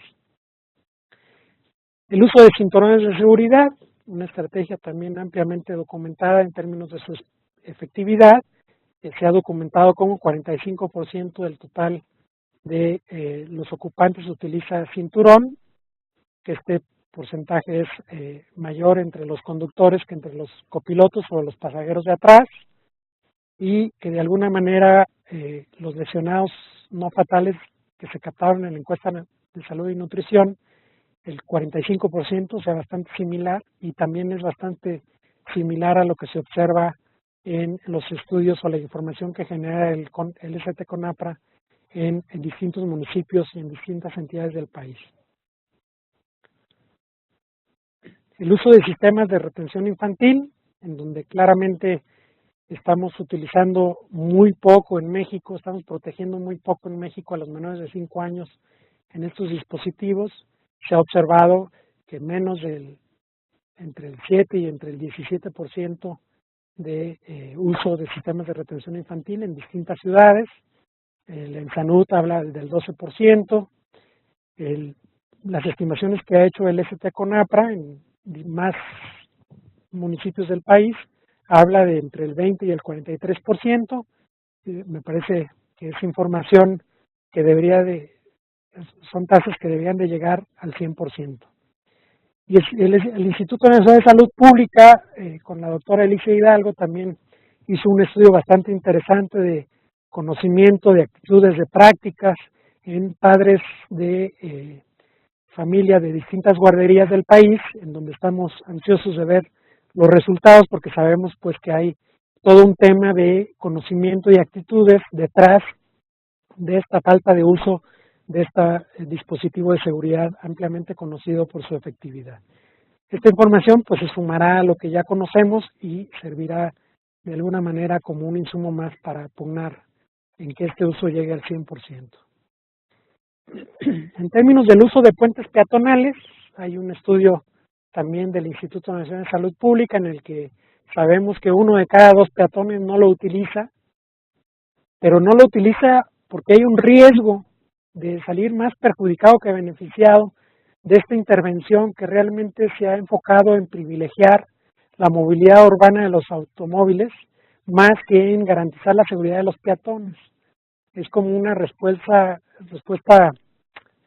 pues un tanto inadecuada a un problema subyacente en el que la forma en cómo repartimos el espacio público ha sido inequitativo, ha tendido a privilegiar a los ocupantes de vehículos automotores que tienen un nivel socioeconómico mayor que quienes tradicionalmente caminan o van en bicicleta y se mueven por las vialidades como medio de transporte por ser más económico.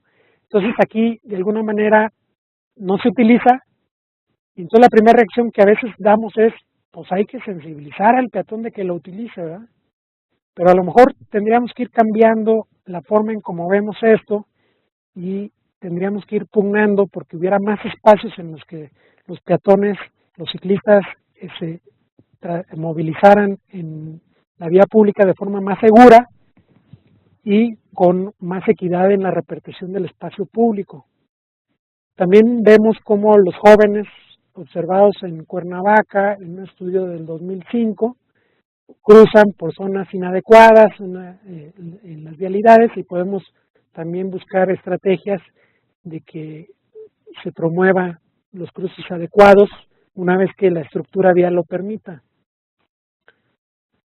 Y en este tema de la infraestructura vial es un tema bastante importante. Aquí les presento un caso, un estudio de caso que realizó el Instituto Mexicano del Transporte, en el que a través de una metodología sistemática y comparable, en la metodología IRAP, se documentó la seguridad de las autopistas y carreteras federales en el país, y de alguna manera esto habla de la importancia de conocer cuál es la magnitud del problema en términos de la seguridad de la infraestructura vial para establecer estrategias muy puntuales de ir progresivamente mejorando esta infraestructura vial carretera. Y aquí yo pongo la reflexión de la importancia de ir traduciendo cada vez más el estudio o el diagnóstico de las vialidades urbanas y suburbanas para no solo trabajar en autopistas, sino también en lo que ocurre en otros espacios que son de jurisdicción municipal o estatal, y en el que de alguna manera el estudio sistemático y comparable nos podría ir dando de alguna manera luces sobre qué tendríamos que mejorar en la infraestructura vial y cómo ésta juega un rol importante en materia de causar colisiones de tránsito. También se tiene información gracias a Latin NCAP sobre cuál es la seguridad de los vehículos de motor. Esto no es solo para el caso de México, sí para la región latinoamericana, y ahí lo que faltaría es un poco el estudio más a detalle para el caso de México y de otros países sobre específicamente cuál es la atribución causal de los choques, de las lesiones y de las muertes de la inseguridad de estos vehículos, ¿no? De la falta de dispositivos de seguridad específicos.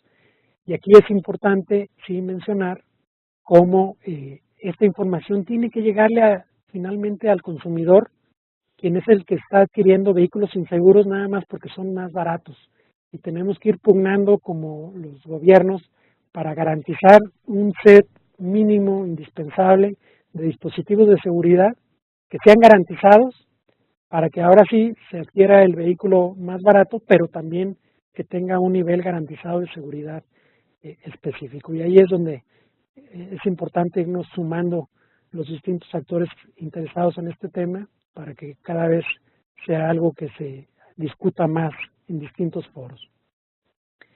Ya que sabemos cuál es el problema, ya que sabemos cuáles son los factores de riesgo, nos interesa desarrollar y evaluar intervenciones para ir identificando qué funciona y buscar en una última etapa difundirlo. La contribución desde la academia es clara, un estudio pionero desde mi punto de vista, el realizado por la doctora Marta Híjar en la carretera México-Cuernavaca, que es una de las más utilizadas, y que de alguna manera evalúa los cambios realizados a la infraestructura vial de la autopista y llega a concluir que de alguna manera, pese a que no se disminuyeron la exposición a distintas conductas de riesgo, los cambios a la infraestructura vial realizados en materia de seguridad vial lograron disminuir exitosamente la severidad de las lesiones. Y esto es lo que cada vez tendremos que ir hablando más en términos de garantizar que la infraestructura vial nos provea seguridad independientemente de que se esté trabajando ya fuertemente en disminuir la exposición a factores de riesgo como alcohol y conducción, velocidad, distractores y demás, ¿no?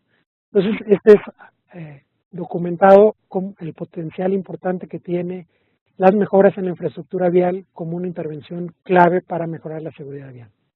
También se han estudiado programas muy importantes como fue el Road Safety in 10 Countries en México, que fue parte de lo que en México se llamó la Iniciativa Mexicana de Seguridad Vial, y cómo eso logró disminuir en el corto plazo la incidencia de choques que se presentó en las ciudades en las que se está trabajando, desde una perspectiva multidisciplinaria y con programas más integrales, y esto habla de que sí es importante impulsarlo y de que tiene un efecto positivo, al menos a ese nivel, y seguramente tendrá un efecto a nivel de lesiones y muertes que tendrá que ser documentado en estas ciudades, ¿no? Y otros estudios como el de la maestra Lourdes Gómez García, que evalúa los cambios a la legislación realizado en el estado de Jalisco y cómo esto también se ha traducido en beneficios tangibles para el propio estado de Jalisco. Desde la academia también se ha ido observando cómo también intervenciones educativas dirigidas a jóvenes sí tienen un efecto importante en cambiar el conocimiento de los jóvenes en términos de la seguridad vial, sí nos permiten sospechar un poco cambio en actitudes, ¿no? Desde preguntas distintas que se hicieron sobre la intención de los propios jóvenes de cambiar ciertas conductas de riesgo después de haber sido intervenidos con estrategias educativas bien focalizadas. Pero esto se tiene que documentar también en cuál es el cambio real ya en las conductas y en las prácticas que estos jóvenes tienen en la vía pública, y si esto de alguna manera se logra documentar, pues es algo en lo cual podríamos ir trabajando más exitosamente como país. La evaluación nos ha permitido de alguna manera ir viendo cómo hemos avanzado en lo que es el Decenio de Acción por la Seguridad Vial y cómo veíamos una tendencia claramente al incremento de 1999 a 2010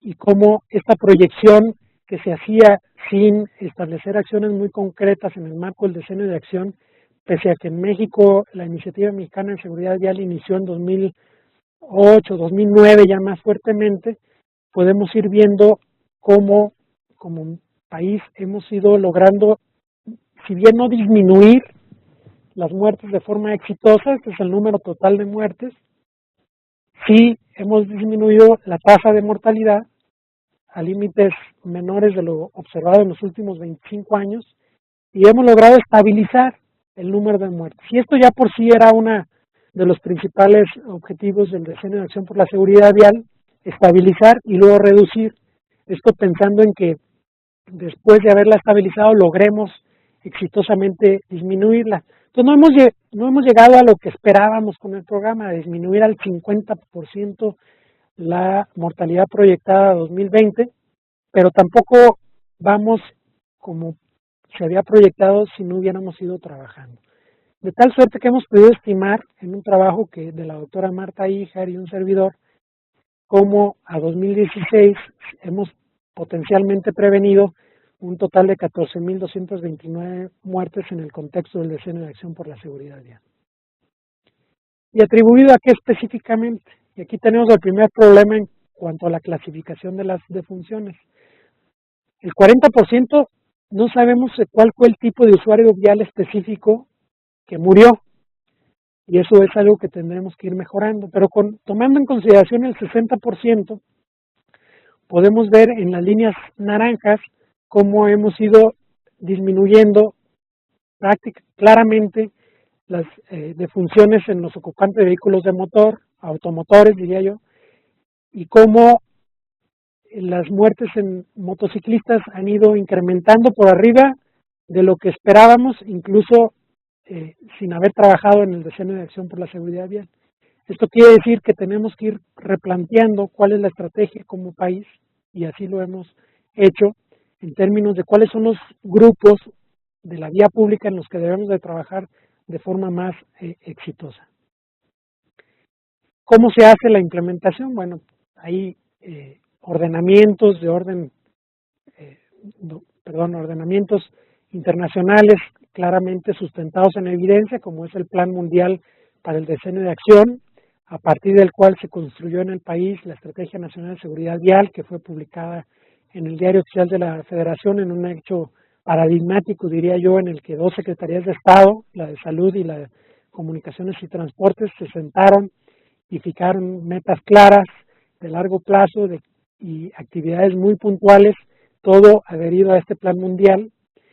Y de alguna manera la Secretaría de Salud, a través del Consejo Nacional, estableció un programa de acción específico que retoma el quehacer desde el punto de vista de salud, claramente dirigido a instrumentar las acciones de la Estrategia Nacional de Seguridad Vial. Este programa le apuesta a la continuidad, no empieza de cero ni tumba todo lo que se venía haciendo en un sexenio anterior, sino que le apuesta a la continuidad y sí empieza a impulsar, a reorientar acciones a otros grupos que estaban dejándose de lado, como los motociclistas, los ciclistas y por supuesto los peatones. De hecho, el año pasado la Organización Mundial de la Salud sacó un documento, el Salve Vidas, que es un paquete de medidas técnicas de seguridad vial que van dirigidas a 6 elementos clave: control de la velocidad, liderazgo, infraestructura vial, estándares de seguridad de los vehículos, legislaciones integrales, atención médica de emergencias, en un total de 22 intervenciones en las cuales como país pues hemos ido avanzando, si bien de forma diferenciada, con unas con mayor intensidad que otras, en todas hemos ido mostrando un progreso y este progreso se tendría que ser más homogéneo a nivel de la República y de las entidades federativas. Yo quisiera cerrar con algunas reflexiones, si ustedes me lo permiten.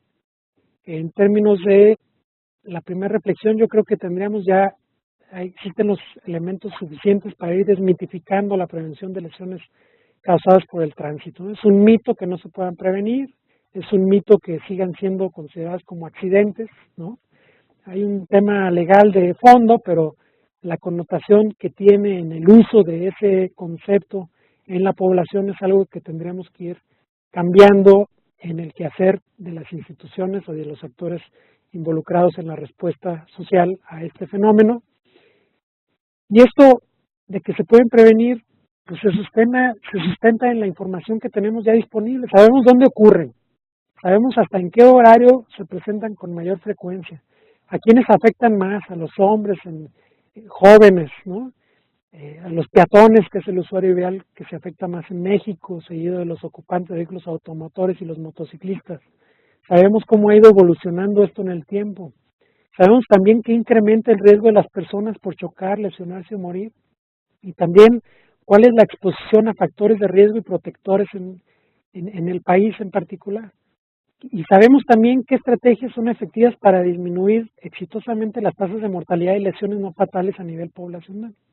Entonces esta evidencia nos debe de empoderar como sociedad, pero también nos debe de comprometer a cada uno de nosotros a asumir un rol muy claro en materia de seguridad vial. Una segunda reflexión es el tema de las lesiones causadas por el tránsito como un problema de salud pública prioritario, pero que ha sido desatendido. Y yo ahí sí quisiera un poco discutir cuáles son los elementos que establecen o los criterios que permiten definir a un problema como un problema prioritario de salud pública. Y ciertamente en la literatura se encuentran distintos elementos, por ejemplo, condiciones que causan importantes daños a la salud en términos de fatales y no fatales, en términos de que impactan significativamente a los individuos, a la sociedad, y esto desde el punto de vista del bienestar biopsicosocial, de la famosa definición de salud de la Organización Mundial de la Salud, y del sufrimiento, discapacidad, economía, etcétera, ¿no? Y por supuesto condiciones que realmente puedan ser prevenibles o controlables, ¿no? De nada me sirve tener un tema prioritario en el cual no puedo hacer nada como sector salud o como salud pública. Entonces, si son prevenibles o controlables, si existen intervenciones efectivas, ya sea que se apliquen o no, son problemas que pueden ser considerados prioritarios. Y por supuesto aquellos que presentan alguna consideración ética que afecten más a ciertos grupos poblacionales.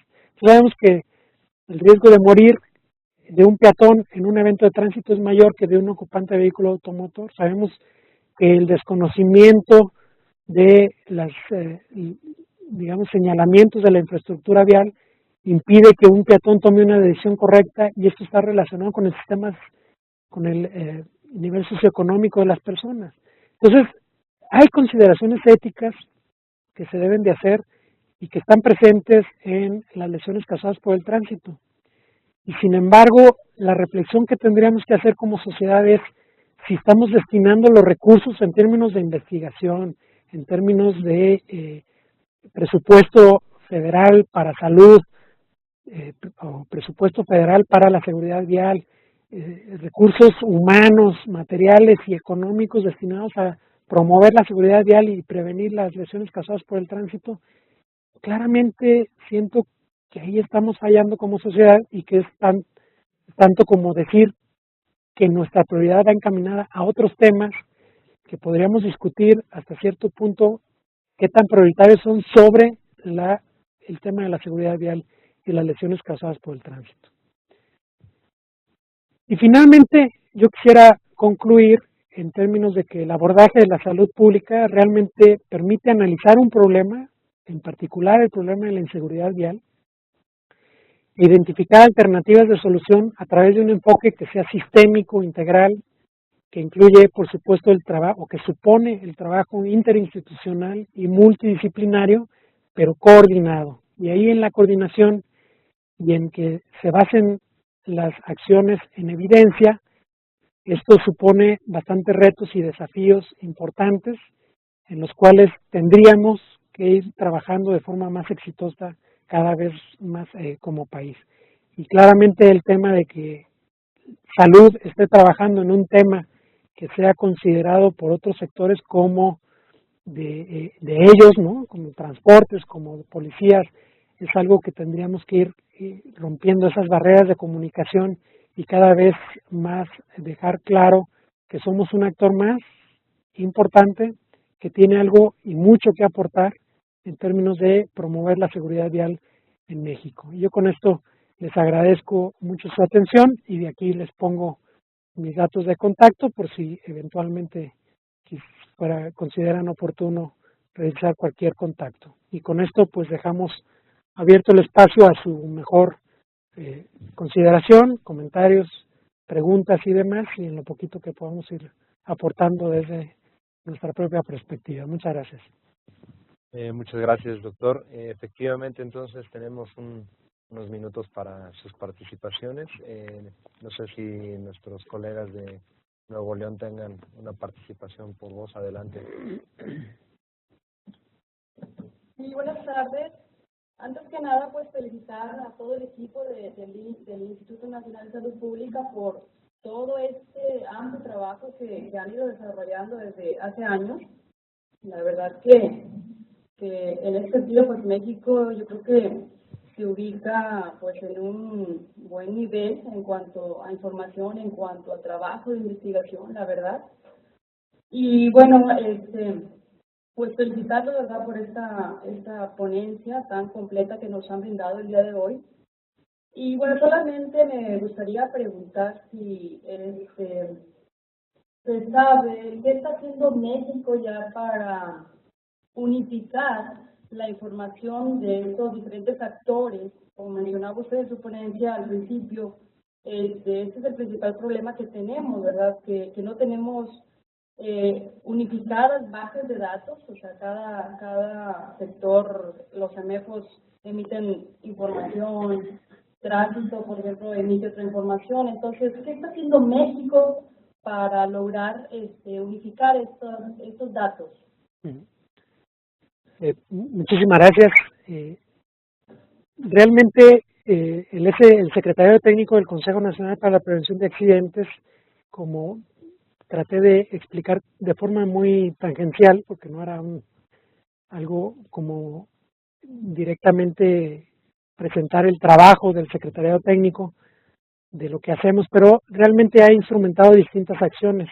Una de ellas tiene que ver con la creación del Observatorio Nacional de Lesiones, en el cual se busca homologar la información y más que homologar, lo que captura cada municipio que tiene de alguna manera constitucionalmente el municipio es el ente encargado de regular el tránsito y por tanto captar la información necesaria para esta regulación.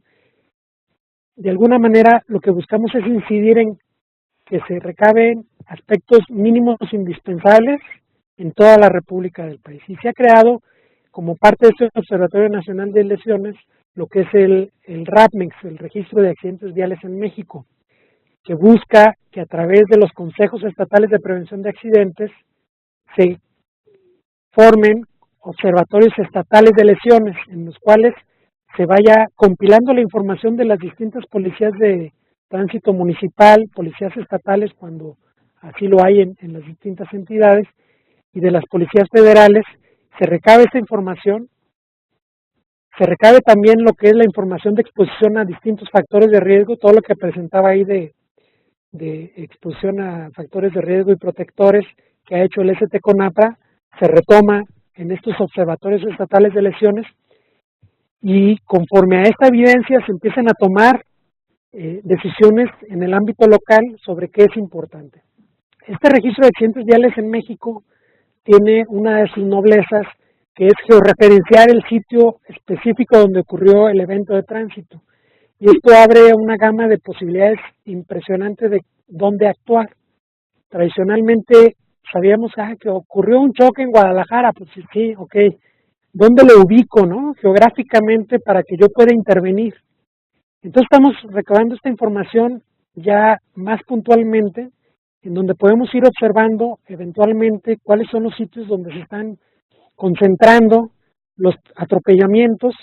Claramente la infraestructura peatonal en este lugar es insegura, intervengamos desde el ámbito más local o desde el municipal o estatal, dependiendo de cuál sea la jurisprudencia. Entonces, de alguna manera se ha logrado ya integrar esto, y esta información que estamos generando desde salud, desde el ST-CONAPRA, es información que nos permite como país reportarle a distintos organismos como la Organización Mundial de la Salud, el OISEVI, que es el Observatorio Iberoamericano de Seguridad Vial, y otros tantos organismos a los cuales nosotros le presentamos lo poquito o lo mucho que hemos ido trabajando. Entonces, claramente se ha logrado trabajar. Hay algunas entidades federativas que todavía necesitan trabajar en el impulso de estos observatorios estatales de lesiones para compilar, sistematizar y unificar un poco la información que tenemos en el país, y es el trabajo que estamos impulsando desde el ST-CONAPRA, y esperemos pues pronto podamos tener esto ya más diseminado y difundido, sobre todo para que se empiecen a tomar ya decisiones de otro tipo en el país. Muchas gracias. Ok, pues tenemos también algunos comentarios y preguntas en el chat. Van a empezar a llegar muchos, así que les pido por favor en este lapso, quien tenga una pregunta muy puntual, por favor utilicen el chat para hacerla llegar. Como lo hizo Gabriela Otero, nos dice, ¿se trabaja con alguna organización de la sociedad civil como la ITDP o la Liga Peatonal? Sí, de hecho el ST-CONAPRA ha financiado algunos proyectos para que de alguna manera se trabaje conjuntamente con el ITDP.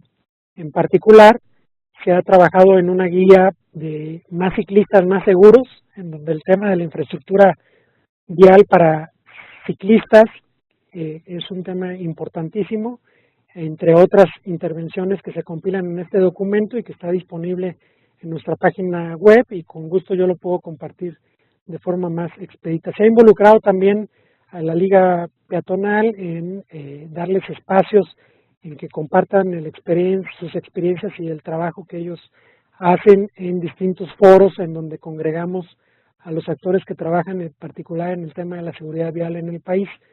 Visitecas ha sido otro que participó en este documento de más ciclistas más seguros. También el ITDP está ya por concluir con financiamiento del Banco Interamericano de Desarrollo y a iniciativa del ST-CONAPRA, en una guía de intervenciones de bajo costo y alto impacto en materia de infraestructura vial, que se pondrá a disposición de los presidentes municipales y de las áreas correspondientes de obras públicas, para que puedan ir pensando en cómo mejorar la infraestructura vial considerando las necesidades de los distintos usuarios viales. Se ha trabajado también con otras organizaciones de la sociedad civil, de víctimas de violencia vial, como el caso de Viviac, en el caso de Guadalajara, que jugó un papel importante en el cambio a la legislación que hubo. Estamos tratando de involucrar a otros organismos de la sociedad civil. Jóvenes Salvaguardas también jugó en Jalisco un rol importante y se ha ido ya difundiendo esta intervención educativa de joven a joven, ¿no? En Coahuila y en otras entidades federativas gracias al trabajo que ha hecho Jóvenes Salvaguardas. Y por supuesto hay otras organizaciones, me disculpo con ellos por no recordar el nombre, pero sí en Querétaro hay alguien con Claudia Hijas que ha trabajado en el tema de sensibilización de grupos en materia de seguridad vial, compartiendo la experiencia de su hermano que sufrió una lesión importante y quedó con ahí algún tipo de secuelas. Entonces sí hemos trabajado. Claramente nosotros quisiéramos tener recursos, mayores recursos, para que no solo pues habláramos con la sociedad civil y tratáramos de involucrarnos, sino que hasta eventualmente financiáramos el importante trabajo que se hace estratégico por cada uno de estos organismos de la sociedad civil, y si no salud, eventualmente que haya algún otro financiador que apoye los esfuerzos tan importantes de la sociedad civil, porque es solo a través de la participación ciudadana como se puede mejorar en este tema. Entonces sí se ha buscado involucrar a la sociedad civil. Claramente tendríamos que gestionar otro tipo de recursos para involucrarlos de otra forma, también en cuanto al trabajo importante que hacemos. Correcto. Tenemos otra pregunta, Lucy Yasmín Cerrato. Pregunta, ¿el uso de los medicamentos cómo ha incidido en los accidentes de tránsito? Es uno de los temas que para el que no tenemos evidencia muy concreta en el país. Sí tenemos evidencias bastante empíricas, ¿no? En mi proyecto de tesis de doctorado, sí en alguno de los testimonios que recabé, claramente había una persona que sufrió un evento de tránsito por uso de medicamentos y demás, pero es algo que ya a nivel más poblacional desconocemos y creo que es una de las oportunidades importantes que se nos presenta en términos de cuantificar eso en algún estudio que eventualmente vayamos promoviendo a través de los estudiantes de grado, de posgrado o a través del financiamiento específico para la investigación. Entonces ahí hay áreas. El registro de accidentes viales en México está empezando ya a recabar esa información de medicamentos y pues eventualmente esperemos que esto también vaya dando luces sobre el rol que juega en términos de colisiones de tránsito en México. Correcto. Hay otra pregunta de Jesús Iván Álvarez. ¿Qué tanto participan los gobiernos estatales en las recomendaciones que se dan a las autoridades viales? Yo pienso que políticamente podríamos decir que sí existe o existió, ya no sé cómo decir, el compromiso de los gobiernos estatales. De hecho, en el marco de la Conferencia Nacional de Gobernadores se firmó un punto de acuerdo de los gobernadores en que a través de los servicios estatales de salud se comprometieron a impulsar las estrategias contenidas en la Estrategia Nacional de Salud Pública, de Seguridad Vial, 2011-2020. Hubo un compromiso político.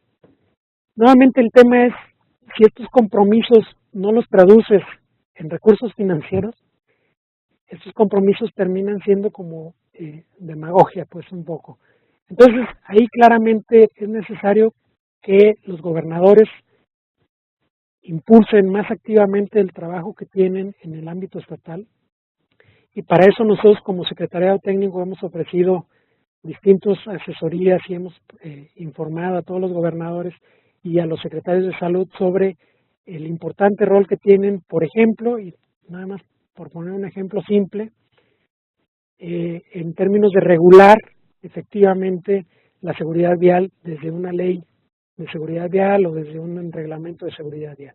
Y hemos hecho guías, las hemos difundido entre estos actores y claramente ese podría ser un rol importante, porque al cambiar la legislación estatal, por los acuerdos de coordinación que tienen con los distintos municipios, si bien son autónomos, deben de acatar las legislaciones estatales y tienen que readecuar su reglamento de tránsito de forma que cumpla por lo menos con lo mínimo que viene en la ley estatal.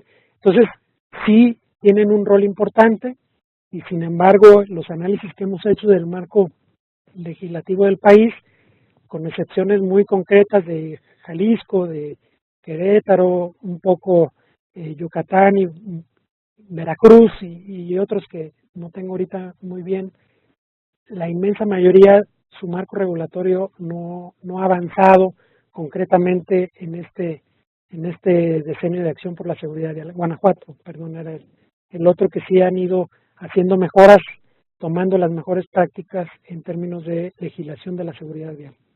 Correcto, aquí tenemos un comentario que desde mi punto de vista es interesante, no así no es pregunta, pero dice, existen muchos grupos en redes sociales que avisan los puntos donde hay puestos de revisión del alcoholímetro. Entonces, ¿qué podrían comentarnos al respecto? Pues es una como estrategia que tiene la propia gente que no está sensibilizada para comunicarle a sus pares sobre dónde no circulen para poder seguir exponiéndose al tema del alcohol y conducción, por ejemplo, ¿no? Esto me parece que es un arma como de doble filo, ¿no? Por una parte, ciertamente cumplen un rol importante en materia de comunicarle a los demás que la policía de tránsito está trabajando. Y esto es algo que difícilmente sabrían estos grupos muy particulares si no se difundiera por las redes sociales, ¿no? Entonces, pues sí nos ayudan en términos de visualizar el trabajo que hace las policías de tránsito en materia de control. El único perjudicado pues van a ser ellos, ¿no? En términos de eventualmente chocar, causar muertes y por supuesto a los perjudicados como sociedad seguimos siendo todos en materia de que si me topo con alguno de ellos eventualmente me va a suceder algún tipo de lesión de tránsito. Son externalidades importantes que tenemos que combatir.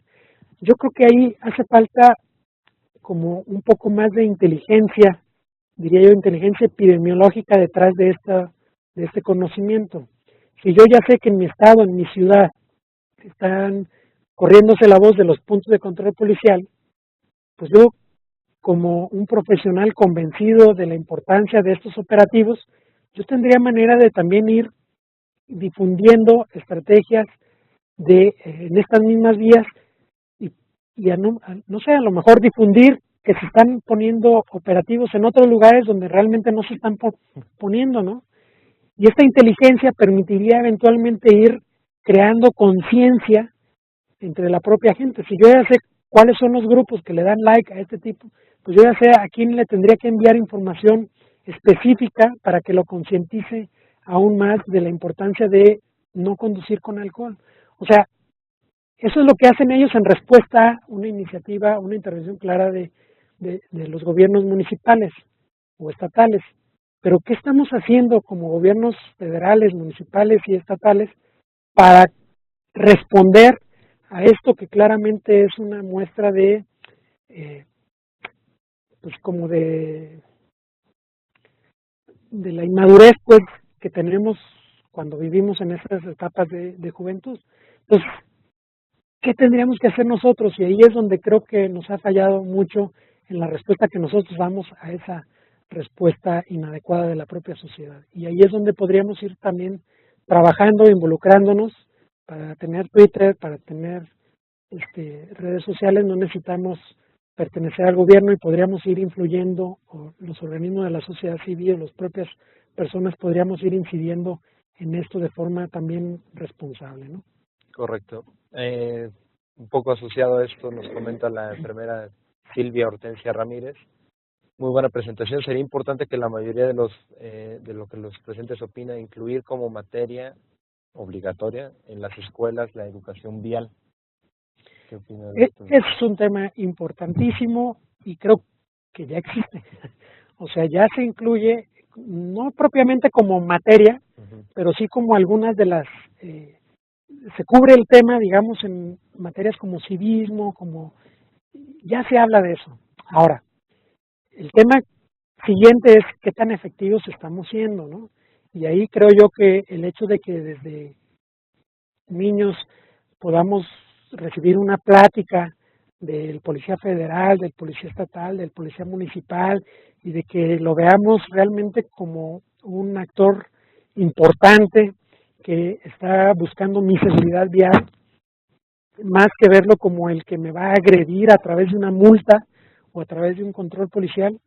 Creo que ahí es donde podríamos ir trabajando más como sociedad. Ya hay muchos municipios, estados e incluso la Policía Federal ya entra a las escuelas y sensibiliza a la población. A lo mejor podríamos hacerlo más extensivo, a lo mejor sería algo que podríamos trabajar más desde la Secretaría de Salud a través de promoción de la salud. Hay programas muy concretos como seguridad en las escuelas que pudiéramos tratar de cubrirlo más eficientemente y bueno, pues muy buen comentario. Creo que es digno de reflexionarse con mayor profundidad, pero sí ya está en los textos, hay que meterle más, hay que ir reforzando eso en el futuro, claramente estoy de acuerdo y bueno, pues es algo en lo que nos tendremos que ir sumando todos. Correcto. Una aportación adicional de Marta Angélica Hernández Oseguera. Desde los servicios de salud fortalezcamos el llenado del formato CIS-17, lesiones y violencias de servicios de salud. Eso aporta desde nuestra trinchera, ¿no? Claro, mucho saludo a la responsable del Consejo Estatal de Prevención de Accidentes aquí en Morelos, la doctora Oseguera, quien ha ido trabajando fuertemente en este estado y en donde claramente el apoyo que le puedan dar sus autoridades resultará imprescindible para que pueda ser más efectivo su trabajo. Y yo estoy totalmente de acuerdo, hay ya sistemas estadísticos que documentan variables muy importantes en estos actores viales y que se recaban a través de este CIS-17. Este es tan solo un ejemplo. Y ahí, por ejemplo, yo diría que los hospitales privados, los hospitales del IMSS, del ISSSTE, de SEDENA, etcétera, tendrían que eventualmente ir generando información para este sistema para que la cobertura que tengamos sea mucho más alta. Actualmente la cobertura de este sistema no es del 100%, quizás no tengamos claro de qué tan baja o alta sea, pero tenemos claro que no es del 100%, y esto tendría que ser algo que se sume por convicción, de alguna manera, todos los hospitales para que esta información nos dé luces sobre lo que está ocurriendo, ¿no?